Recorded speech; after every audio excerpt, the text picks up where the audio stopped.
Break नंतर तुमचं पुन्हा एकदा स्वागत. आपण चर्चा करतो व्यवस्था कशी बदलायची याविषयी. अतुल, मला तुला विचारायचं, मगाशी तू म्हणत होतास की मोठ्या पक्षांना मत द्यायला पाहिजे. लोक राजकारण्यांविरुद्ध जेव्हा बोलत होते या सगळ्या काळामध्ये, तेव्हा राजकारणाच्या भ्रष्टाचाराविरुद्ध बोलत होते, राजकारणी कार्यक्षम नाहीत याविषयी बोलत होते. म्हणजे मुळामध्ये भ्रष्टाचारी नसलेल्या, कम्युनल नसलेल्या असे उमेदवारांना मतं देणं हे आपलं कर्तव्य आहे असं तू मानतोस का? आपलं पहिलं कर्तव्य असं आहे की आपला भ्रष्टाचार जो आपण करतो तो थांबवला पाहिजे. इंडिव्हिज्युअल लेवलवरती छोट्या छोट्या गोष्टी मी सांगतो तुम्हाला. आपण काय करतो, आपण छोट्या छोट्या जातींची संमेलनं भरवतो. आज काय देशस्थ ऋग्वेदी ब्राह्मणांचं संमेलन, उद्या काय आणखीन कुठल्या पोटजातीचं संमेलन. तुम्ही तुमच्या मुलांना काय शिकवताय की बाकी सगळे वेगळे आहेत, तू हा आहेस.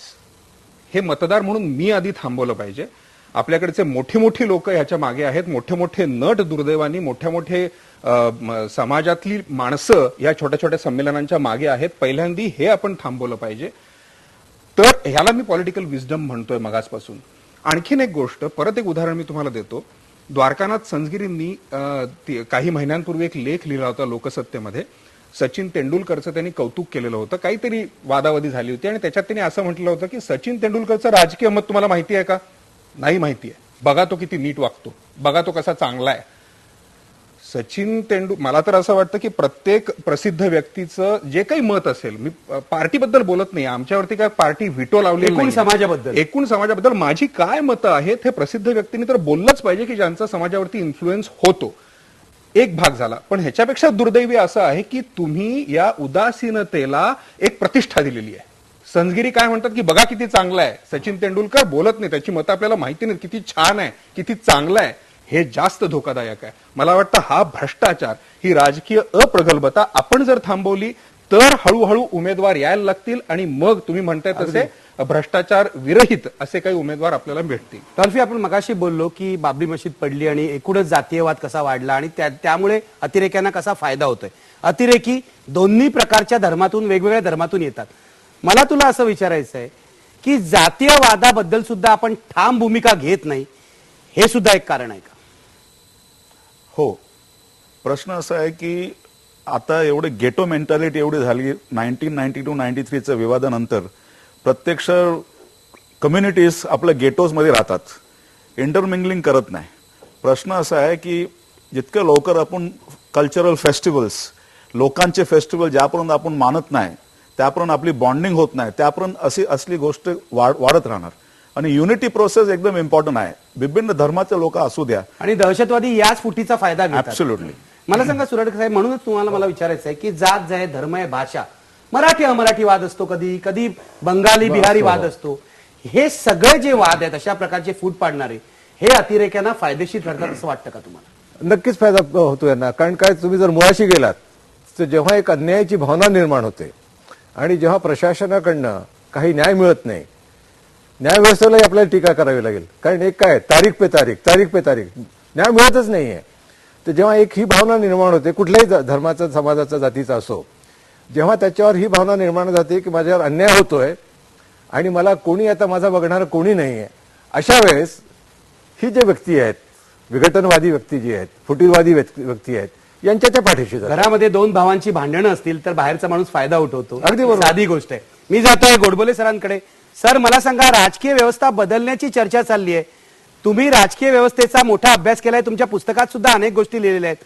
मला सांगा, आपण ही राजकीय व्यवस्था जी आजची आहे, जे आपण म्हणतो कार्यक्षम नाहीत आमचे राजकारणी, ही कशा प्रकारे बदलू शकतो? तुमच्या काय सूचना आहेत? हा विषय इतका मोठा आहे की आपल्याला एक वेगळी चर्चा याच्यासाठी ठेवावी लागेल.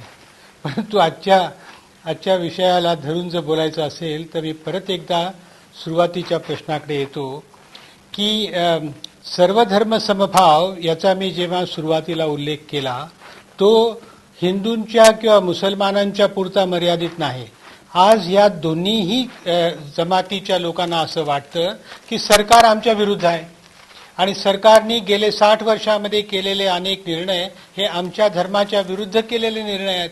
म्हणजे कदाचित हा एकच संबंध जगामध्ये असा असेल की ज्या ठिकाणी सर्व धर्माच्या लोकांना सर्व धर्म समभावावरचा त्यांचा विश्वास नाहीसा झाला.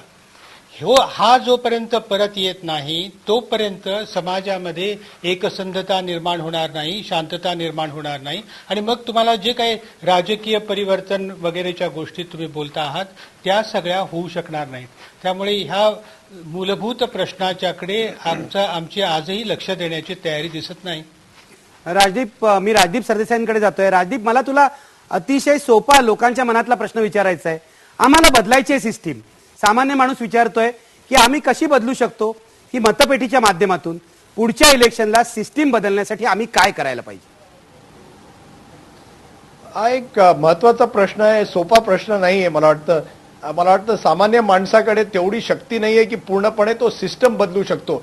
पण कुठे ना कुठे आम्ही डिसेंबरच्या इलेक्शन्समध्ये पण बघितलं की लोक एका प्रकारे अशा लीडरला वोट देतात आहे ज्यांना लोकांना वाटतं एक चांगलं गव्हर्नन्स देतात आहे, म्हणजे चांगलं काम करतात आहे, अशा नेत्यांना लोक इलेक्ट करतात आहे. मला वाटतं कुठे ना कुठे लोकांचा जो राग आहे 26/11 नंतर, जर त्या रागानंतर आम्ही आपल्या नेत्यांवर एक नोटीस दिली की तुम्ही जर काम केलं नाही तर आम्ही तुम्हाला त्या पदावरून काढू, त्याचा मला वाटतं कुठे ना कुठे परिणाम होईल. सिस्टम कशी बदलेल, मला वाटतं आम्ही नेत्यांवर सोडायला पाहिजे, आम्ही स्टेटवर सोडायला पाहिजे, मला वाटतं कोर्टावर सोडायला पाहिजे. पण सामान्य व्यक्तींनी तेवढंच करायला पाहिजे की हा जो राग आहे त्यांच्यात, तो राग अशा नेत्यांवर असायला पाहिजे जे काम करत नाहीये. आम्ही करप्ट नेत्यांना पुष्कळदा वोट केलाय. मला वाटतं तो एक काळ होता, तो काळ आता गेलाय. आम्ही बघितलं डिसेंबरच्या इलेक्शन्समध्ये शीला दीक्षित असो किंवा रमन सिंग असो, असे नेते होते जे काम करतात. जे कर्मठ नेते आहेत, जर त्यांना वोट दिलं तर मला वाटतं हळूहळू सिस्टम बदलेल.